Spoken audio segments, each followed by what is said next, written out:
times may get hard, but that does not mean we should push democracy aside. In this series, we bring you lessons from around the world on how countries uphold democracy even in adverse conditions.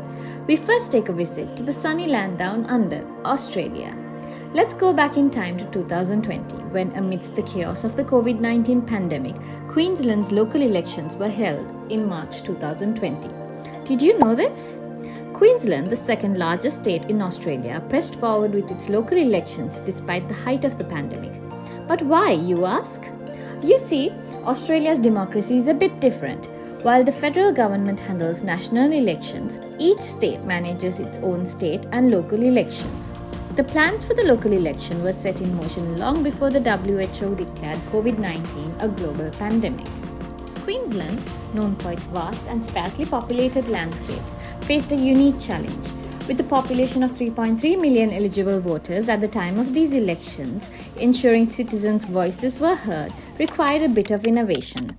The Australian Electoral Commission had already made voting more convenient with options like early voting, postal voting, mobile voting, telephone voting, and in-person voting.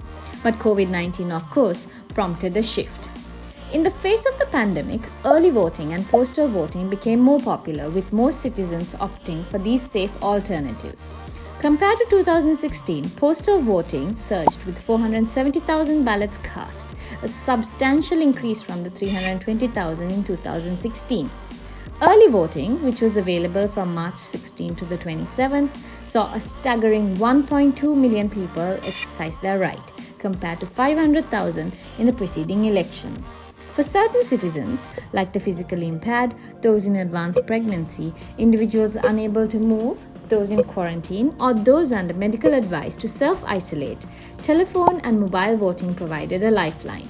In 2020, 37,000 votes were cast through this method, a significant leap from a mere 500 in 2016.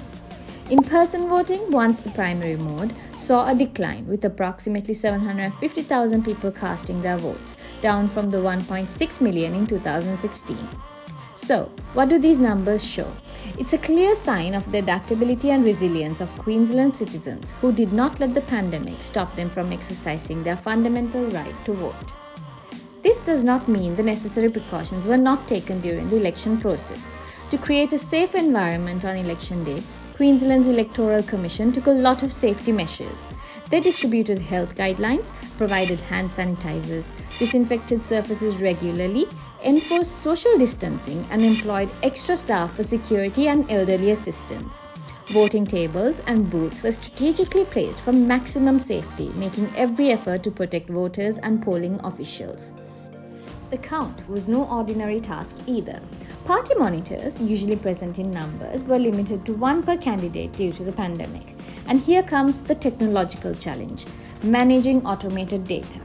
Manual counts were meticulously recorded and uploaded to an Electoral Commission of Queensland development website. But as with any new system, there was some hiccups and delays caused by data formatting issues. Despite these challenges, the people of Queensland adapted swiftly to the new changes, with a voter turnout of 77% in those local elections. True, it went down from the 83% turnout figure in 2016, but still, despite the many challenges at the time, these citizens chose to exercise their right to vote. And so, as we look back on the Queensland election of 2020, what can we learn? That democracy is shaped by the will of the people, including authorities that ensure democracy is upheld, even amidst a global pandemic.